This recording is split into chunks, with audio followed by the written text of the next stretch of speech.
Hey, peace and love, kings, queens, and gods.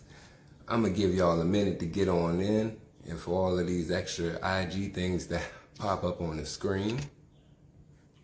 And I'm going to drop some information in the cheesy, in the chizat. I call the chat the cheesy.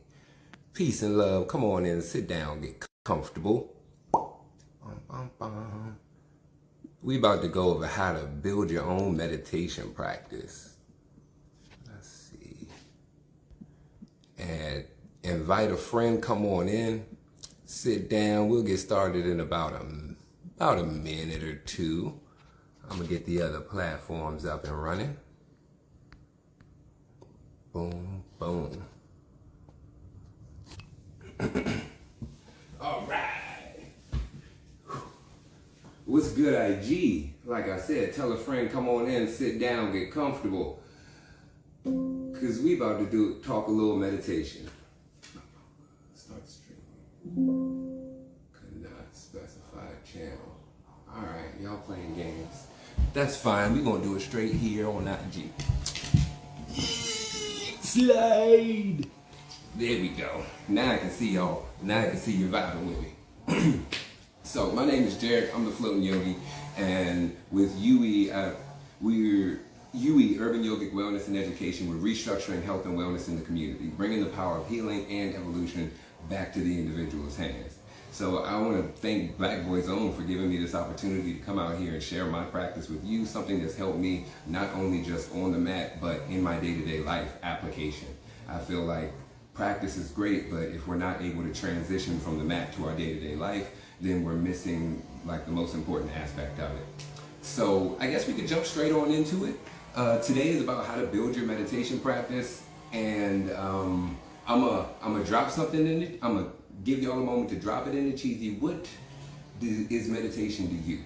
I had just write, you can type it in there, you can send me a DM, whatever it may be. What is meditation to you?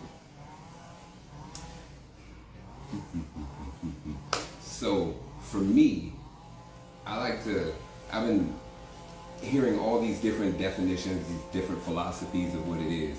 And I just tried to find a way to simplify it down to like something that a 4-year-old can understand. Because I'm teaching PE at a all-boys school, and we're bringing in the yoga aspects. That's why they brought me in. So I was like, how can I explain to a 4-year-old or my baby girl Junie when she's able to talk? How can I explain to her what meditation is without saying like peace, blissfulness, and all these feelings-based concepts?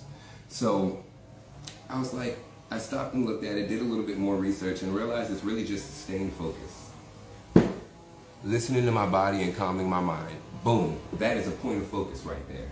Listening to the body, turning those inner senses up a little bit, tapping into them instead of this external world. So that's the simplified version of it. The meditation that we'll get into a little bit later is called SIFT. It's an abbreviation for sensations, images, feelings, and thoughts. And what we do is we create a point of focus, and then we allow ourselves to sift. We allow our conscious to go from the sensation to the images, to the feelings, to the thoughts that we're experiencing in that moment. From there, we can correlate one thought to the next, how we got from one place to the next, what action caused what reaction. And we can better understand, categorize, and see the routine so we can make those adjustments. So it's as simple as just sitting, creating a point of focus. And I like to look at it as the first point of focus is your physical body, how you're seated. I love the tapestry in the tree. Yes, the tapestry, these bowls you're gonna hear, all of this it's a community. I can't do this by myself. It is impossible. But these bowls right here, straight in from India, from Buddha of Blessing, handmade Tibetan bowls from, they've been tuned to 432 hertz, and this one is the heart chakra. So I got one for each, and we also got a full moon meditation. We have a pink moon meditation coming up April 16th, this Saturday. I'm excited about it, yo. I'm excited. Ahmed's gonna be on the Gouda drum, rocking it out. Greg's gonna be on the didgeridoo, on the wooden flute. I got the bowls giving them life straight from India. Oh my goodness, the vibes, the frequencies. and in person, y'all only gonna get a partial dose because digital can only transmit so much of a signal to you, so you can only really experience so much. So if you're in the DMV area, I highly encourage you to check it out. Sukha Center, that's where it's going down.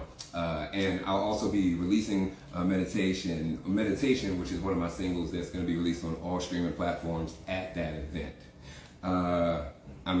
We talking about meditation. Don't you know what I'm saying? You see how it just all come together? Yes, sensations, images, feelings, and thoughts. You can check out my website. I've pinned it on the bottom. I have meditations on there. I'm not a huge fan of giving guided meditations because I like to unlock the inner guru in you, bring out the teacher in you, as opposed to get you to learn my doctrine and my philosophy. What works for you, because you're different than me. Your mind flows and operates different. It connects from one sift to the next, different than mine. So how we could just start here and start the observation process. See what our mind does, see where we want to reroute, and if there's any questions, ask me.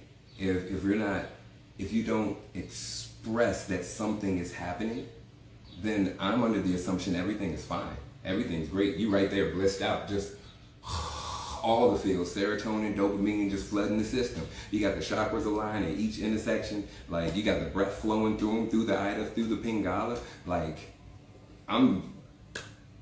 So if you say something, then we have a point that we can meet on. Because we were talking about this in book club. Oh, let me introduce myself a little bit more. We got about 30 minutes. So hopefully you vibe with me. If you don't follow me on Instagram, it is jarrick.v.floating.yogi. So I host a book club Monday nights. We read The Only Way Out Is In. It's on YouTube, Instagram, Facebook. You can check the playbacks. It's a great book that breaks down yoga, tantra, and Ayurveda, and how they're the three sister sciences that create the pillars and the pyramids of health, homeopathic health. And then we did a little dash off reading Osho's Book of Secrets, which is 112 meditations for you to go beyond the mind, to find that blissfulness, to find your sense of self, to understand your identity and how you're creating it in the moment, how we're the conscious directors of our reality and not the oh, everything's happened to me, victim of it. Modifications are everything, facts. And then once we know what modifications we're using, then while we're using them, learn ways to sustain without it. So then we could take it away and we still have that ingrained within us. That's the important part. We don't want to become too dependent on something else, because that's the same thing as... So we spitballing for a minute. I got about 3 more minutes before I jump into the meditation. Y'all vibing with me? Let me know. Drop the hearts in there so I see it, because you're a little bit far away. I practice and teach Ashtanga. That's one of the main things that I do, and I created Floating Flow off of that. So Ashtanga is a system. It's like one of the old systems of yoga.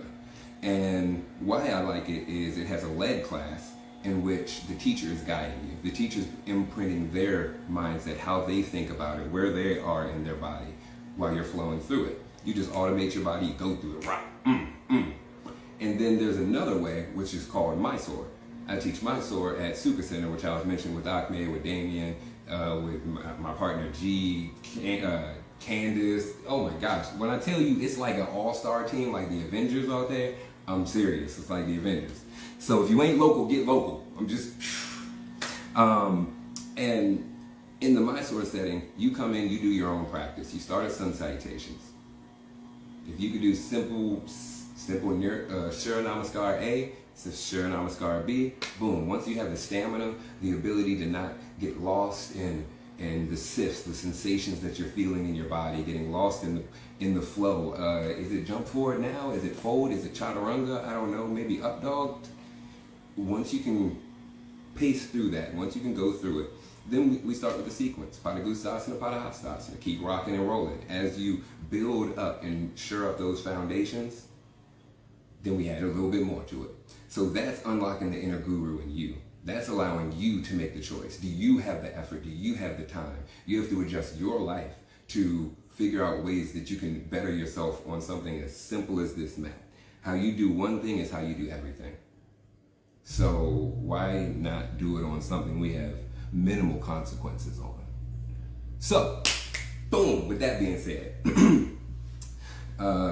this meditation is kind of like that Mysore style practice. We're going to create a point of focus. It's the body, the position that you're seated in, laying in. I highly encourage, when I teach meditation, I say unsupported. Do not lean on something, because that is still using a crutch. We want to be able to hold ourselves up. We want to feel those muscles that start to get tired. We want to feel that in the back and send the breath there, because we know that it's weak and we know it needs energy. So are we going to sit there and lie in mediocrity and bullshit on our greatness, or are we going to stand in our power? Literally, sit in your power in this case. Oh, I don't know about cursing, my bad. I'm working on that.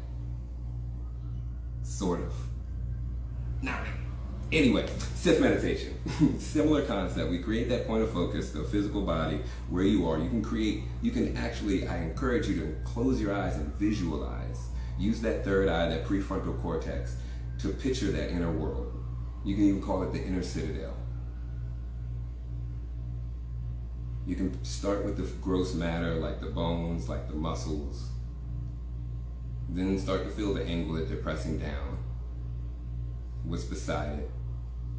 And maybe you can feel the breath between that. So that could be our point of focus. And then from there, we can get distracted. We can feel something in our knee. We can feel something in our back. And it can pull us off of that vision, that image we have in our head. And if it does, allow yourself to try to hold those two thoughts, those two streams of consciousness in there together. And when you're done with that one that pulled you off that knee or that back, that pulled you off of the body, the breath, then come back and count that as one. Come back to the breath, come back to the body, and count it as one. Through this meditation, we want to see how many times we lose track of our focus, that we get lost and we find ourselves, hold up, how did I get here? What am I even thinking about? I thought I was just sitting down. Pull yourself back. Count it. How many times can you pull yourself back to focus? Because that's all life is. Everything's a distraction. So how can we stay focused on our goal? So, if you can meet me in a seated position with a tall spine, shoulders back, chest up. Again, unsupported spine.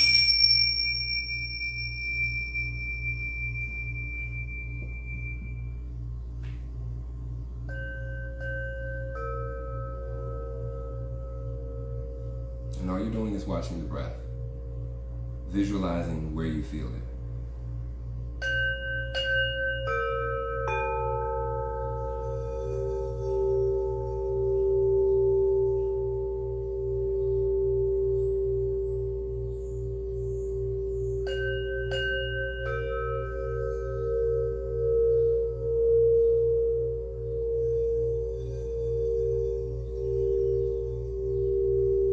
Notice the tension in the body.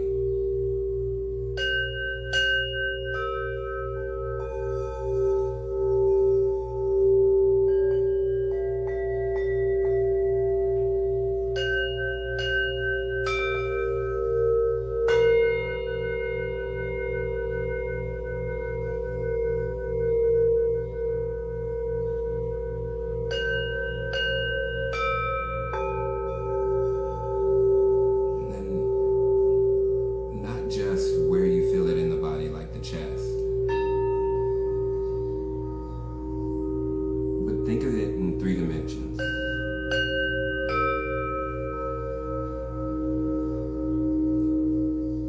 From the sits bones to the crown of the head, the root to crown.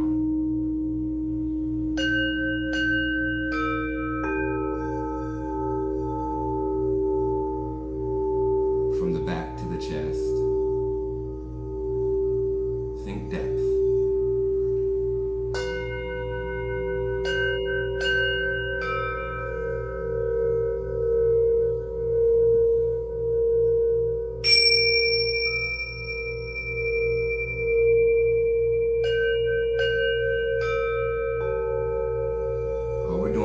Just finding the foundation, finding that point of focus, sending our attention to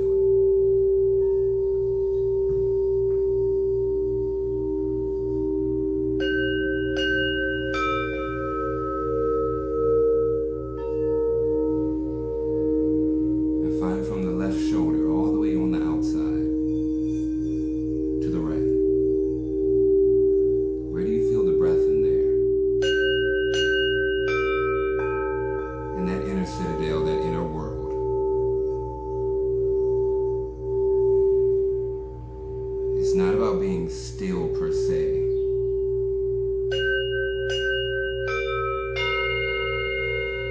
It's about more so being the observer, non-reactionary, allowing things to be as they are, within this inner world, and without.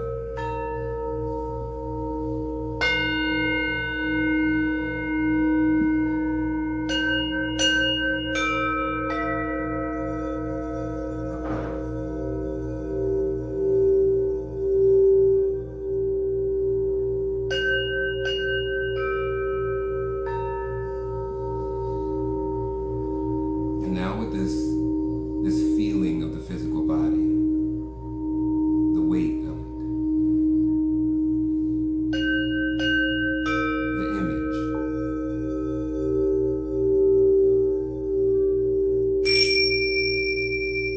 with that much attention, allow yourself to sift.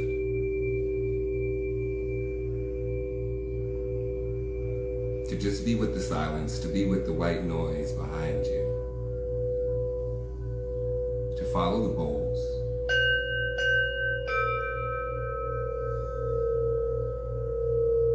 To follow your breath.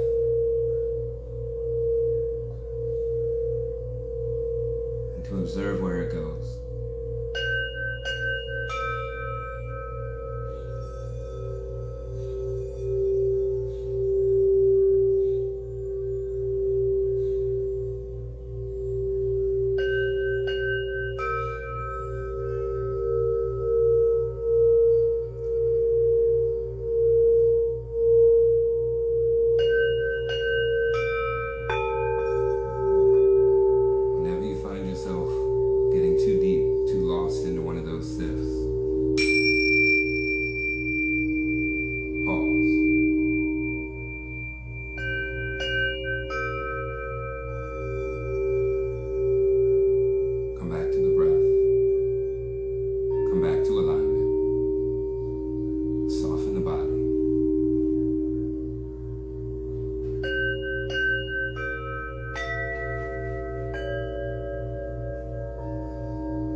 Times can you lose focus?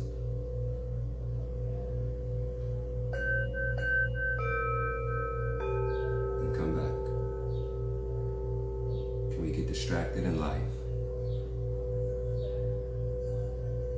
During the day, on a phone call, a conversation.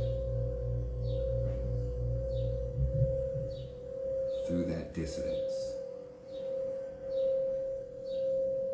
still pull ourselves back.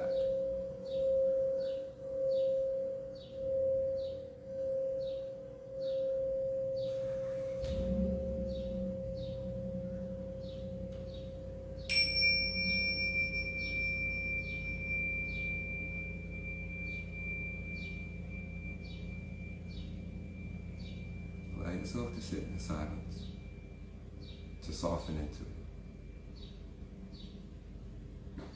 Breath move through the ribs, the shoulders, the jaw, the back of the ears. But not just upward, also downward. Behind, below the belly button. The top of the pelvis. The sits bones. Even in front, that creative chakra, that sacral chakra. Allow that to expand. Create space in those 3 dimensions.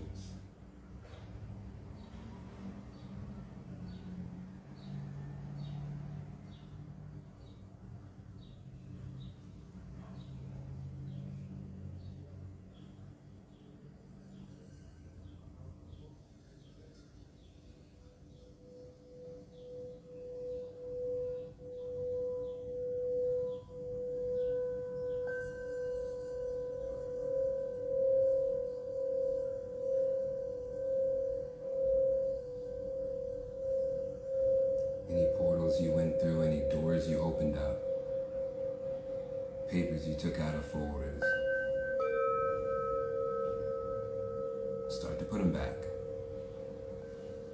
Start to organize the mind space.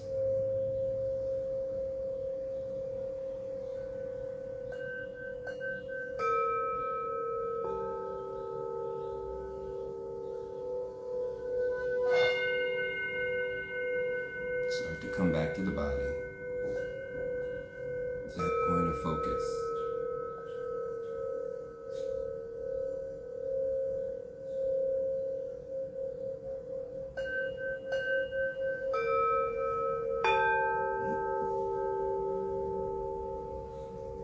You can take any movements that feel right for you, maybe rotating the neck, the head, the shoulders.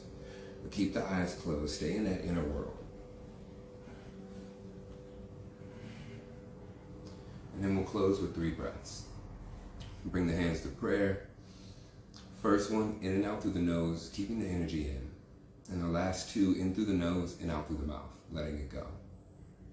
Breathe with me. Exhale it out. In through the nose. Out through the nose.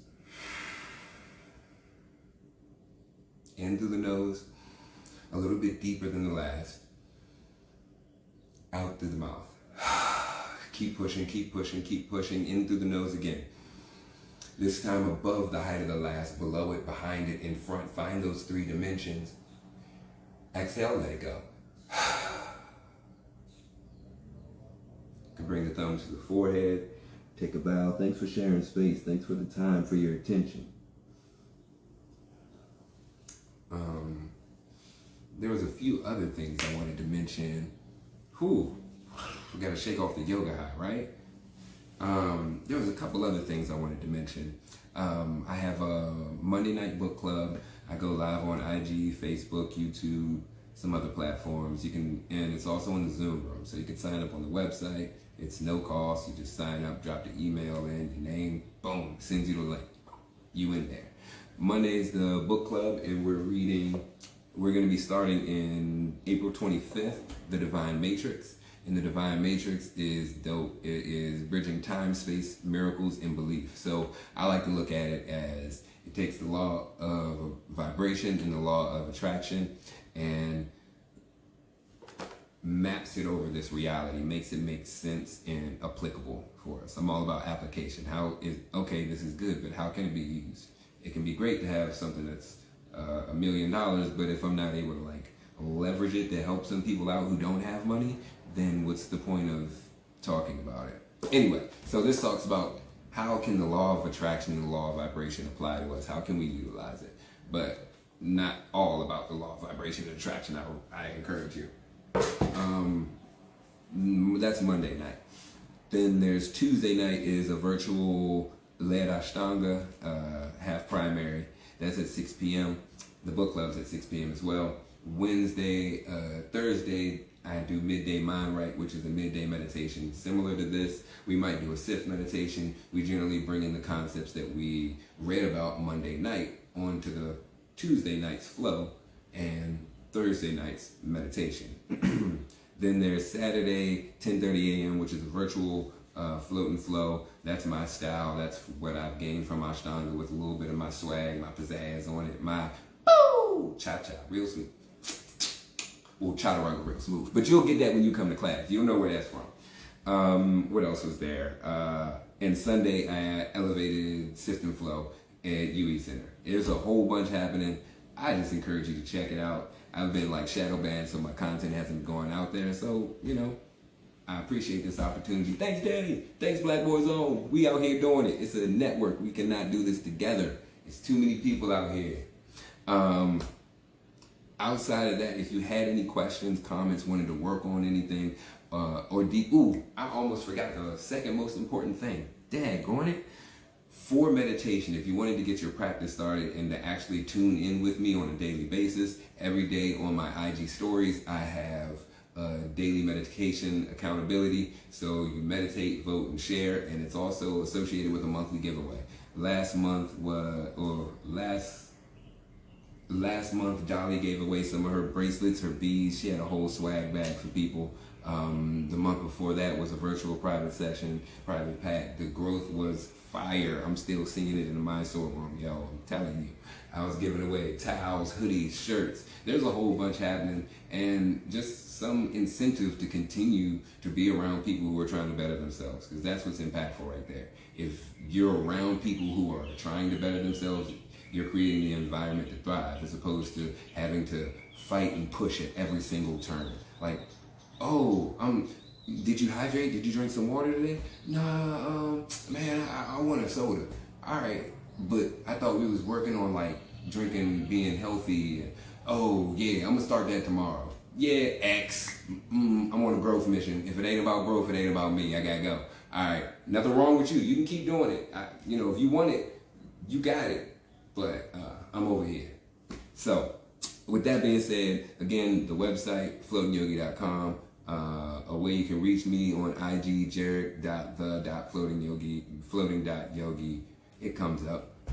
Book club Monday night, Midday Mind Right, tomorrow at 12. So if you join today, I'm looking for you. I should see you tomorrow at 12. We're going to take a moment, 30 minutes to get our mind right, and then we good. Then we keeping it going. You got one today and you got one tomorrow. That's called a pattern. That's the thing that we're trying to continue to push. So, again, I'm Jarrick, I'm the Floating Yogi, and UE, Urban Yogic Wellness and Education, restructuring health and wellness in the community, bringing the power of healing and evolution back to the individual's hands. Thank you, mentorship, invite friends and women who called to do that. Yep, the replay gonna be here. The replay is gonna be here, and it's every Monday night. And tomorrow, if you enjoyed this, tomorrow at 12, go to my IG, jarrick.the.floating.yogi, and I'll be broadcasting on there, on YouTube, and it's a mission. I'm glad to be a part of this organization, to be a part of Black Boy Zone, to be able to bring this content out. Have a blessed one, y'all. Send me a DM, an email. Let's make it happen.